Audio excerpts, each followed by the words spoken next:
বিশ্বকবি রবীন্দ্রনাথ ঠাকুরকে মালদার চাঁচল কলেজে অসম্মান করেছে তৃণমূল। এই অভিযোগকে সামনে এনে এর প্রতিবাদে মঙ্গলবার সকালে আলিপুরদুয়ার শহরে প্রভাত ফেরি করল বিজেপি।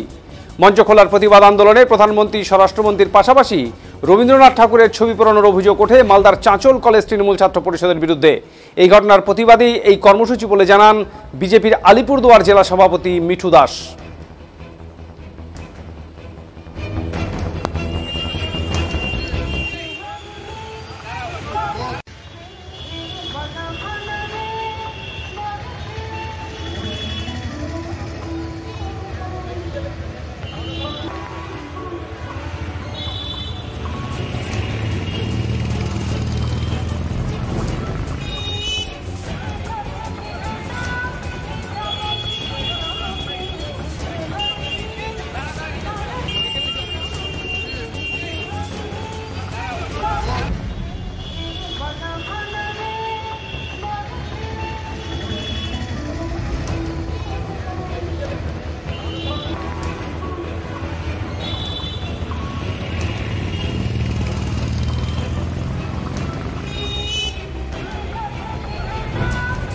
ঠাকুর আমাদের সর্বোপরি প্রতি আমাদের সম্মান জানার্থে আমাদের এটা জনসাধারণ, জনমানুষে এটা আমাদের নিয়ে আসা উচিত।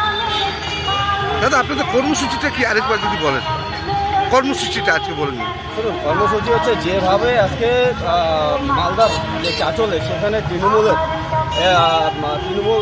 যে দল তারা যেভাবে বিরোধীদের আক্রমণ করতে গিয়ে বিশ্বকবি রবীন্দ্রনাথ ঠাকুরের সেখানে ছবিকে তারা ছিঁড়ে ফেলা, অপমানজনক একটা পরিবেশ তৈরি করা এবং সর্বোপরি সেখানে কুরুচিকর অঙ্গভঙ্গি করা, তো স্বাভাবিকভাবে আমরা মনে হয়েছে যে বাংলা সংস্কৃতিকে তৃণমূল আঘাত করছে এবং বাংলার একটা ভাবাবেগকে একটা ভেঙে দেওয়ার পরিকল্পনায় তৃণমূল করছে। তো তারই প্রতিবাদ স্বরূপ আজকে আমরা বিশ্বকবি রবীন্দ্রনাথ ঠাকুরের প্রতি শ্রদ্ধা জ্ঞাপনার্থে আজকে আমরা এই প্রভাত ফেরি ভারতীয় জনতা পার্টির পক্ষ থেকে শহর মণ্ডলের উদ্যোগে আজকে